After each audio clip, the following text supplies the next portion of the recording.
Assalamualaikum warahmatullahi wabarakatuh. Di sini kami akan mempresentasikan hasil kerja kelompok kami, yaitu kelompok 2 yang bertemakan konsep dasar iman, kufur, nifak, dan syirik. Sebelumnya izinkanlah kami memperkenalkan diri terlebih dahulu. Saya Muhammad Fadil Abdillah selaku moderator sekaligus pemateri kedua. Lalu ada Nabila Khairunisa sebagai pemateri pertama. Dan yang terakhir ada Ragil Septianti sebagai pemateri ketiga. Alangkah baiknya sebelum memulai presentasi kali ini kita mengucapkan lafaz basmalah, Bismillahirrahmanirrahim. Kepada pemateri pertama dipersilahkan. Assalamualaikum warahmatullahi wabarakatuh. Saya Nabila Khairunisa sebagai pemateri pertama. Saya di sini akan membahas tentang pengertian iman, pengertian kufur, dan pengertian nifak. Yang pertama, saya akan membahas tentang pengertian iman. Pengertian iman menurut etimologi berarti pembenaran hati. Secara terminologi, iman berarti pengakuan dengan lisan dan pengamalan dengan anggota badan. Pengertian iman dari bahasa Arab yang artinya percaya. Sedangkan menurut istilah, pengertian iman adalah membenarkan dengan hati, diucapkan dengan lisan, dan diamalkan dengan tindakan atau perbuatan. Dengan demikian, pengertian iman kepada Allah adalah membenarkan dengan hati bahwa Allah itu benar-benar ada dengan segala sifat keagungan dan kesempurnaannya. Yang kedua, pengertian kufur.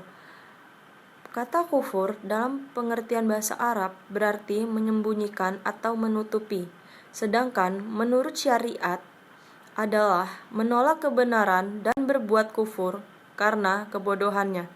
Adapun pengertian kufur yang hakiki adalah keluar dan menyimpang dari landasan iman. Yang terakhir, pengertian nifak. Secara bahasa, kata nifak berasal dari kata nafika, yaitu lubang tempat keluar hewan sejenis tikus atau yarbu dari sarangnya. Jika hendak ditangkap dari satu lubang, maka ia akan berlari ke lubang lainnya dan keluar darinya. Ada yang berpendapat berasal dari kata an-nafak, lubang terowongan yang digunakan untuk bersembunyi. Sedangkan menurut syar'i, makna nifak ialah menampakkan keislaman dan kebaikan serta menyembunyikan kekafiran dan keburukan. Secara gramatikal bahasa Arab, kata nifak merupakan masdar atau kata jadian dari thulatsi mazid biharfin wahid, yaitu nafaka, yunafiku, munafakah, dan nifak, yang berarti memasukkan sesuatu dengan mengeluarkan yang lain. Sedangkan kata munafik adalah kata sifat atau ismi fa'il dari kata nafaka yang menunjukkan orang yang menyandang sifat tersebut. Berdasarkan pengertian kebahasaan di atas, maka orang munafik adalah orang yang menampakkan kebaikan pada satu sisi dan menyembunyikan keburukan pada sisi lain, atau melaksanakan ajaran agama pada suatu sisi dan menyembunyikan kekufuran pada sisi lain. Selanjutnya, materi akan disampaikan oleh Muhammad Fadil Abdillah. Assalamualaikum warahmatullahi wabarakatuh. Di sini saya akan menjelaskan tentang pengertian syirik, perbedaan iman, kufur, nifak, dan syirik. Dimulai dengan pengertian syirik. Syirik ialah menyamakan selain Allah dengan Allah dalam hal-hal yang seharusnya ditunjukkan khusus untuk Allah, seperti berdoa meminta kepada selain Allah, di samping berdoa memohon kepada Allah, atau memalingkan suatu ibadah tertentu seperti zab. Contohnya penyembelihan kurban, bernazar, doa, dan lain-lain sebagaimana kepada selain Allah. Adapun dari segi syarak, syirik ialah segala sesuatu yang membatalkan tauhid dan mencemarinya dari apa saja yang dinamakan syirik dalam Al-Quran dan As-Sunnah. Lalu yang kedua, perbedaan iman, kufur, nifak, dan syirik. Perbedaan iman, kufur, nifak, dan syirik dibagi menjadi dua. Yang pertama besar dan kecil. Perbedaan kufur, nifak, dan syirik yang besar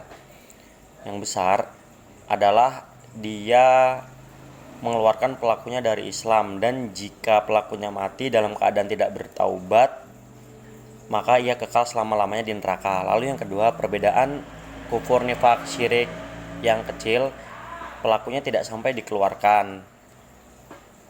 Dan jika pelakunya mati dalam keadaan tidak bertaubat, maka ia berada di bawah kehendak Allah. Jika Allah berkehendak untuk mengampuninya, maka Allah pun akan mengampuninya. Namun jika tidak, maka Allah pun tidak mengampuninya. Wassalamualaikum warahmatullahi wabarakatuh. Selanjutnya yaitu tentang dalil-dalil yang pertama, yaitu dalil imam yang berbunyi Bismillahirrahmanirrahim.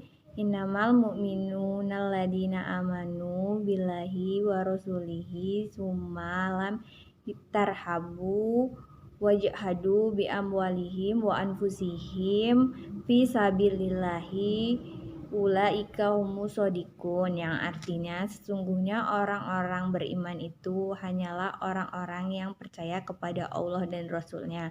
Kemudian mereka tidak ragu dan mereka berjuang atau berjihad dengan jiwa dan harta mereka ke jalan Allah. Mereka itulah orang-orang yang benar. Surat Al-Hujurat ayat 15. Dalil yang kedua yaitu dalil kufur yang berbunyi Bismillahirrahmanirrahim. Wa malam yakum bima anzalallahu wa ulaika humul kafirun, yang artinya dan barang siapa yang tidak memutuskan perkara dengan hukum yang diturunkan oleh Allah, maka mereka adalah orang-orang kafir.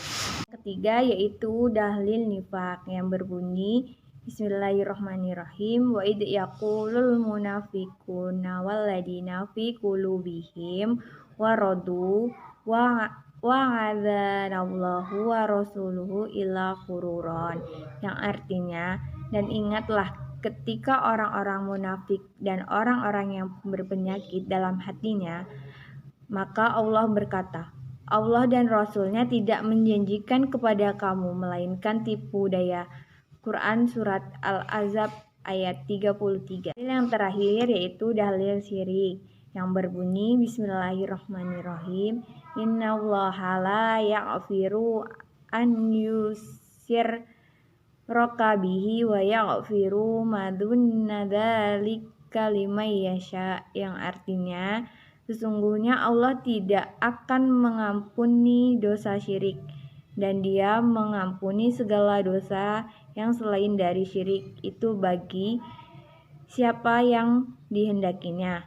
Quran Surat An-Nisa ayat 48. Itulah dalil tentang iman, kufur, nifak, dan syirik. Saya kembalikan kepada moderator. Baik, itulah hasil presentasi dari kelompok kami. Apabila ada kekurangan kami mohon maaf, dan kepada Allah kami mohon ampun. Saya akhiri, billahi taufiq wal hidayah, waridho wal inayah. Wassalamualaikum warahmatullahi wabarakatuh.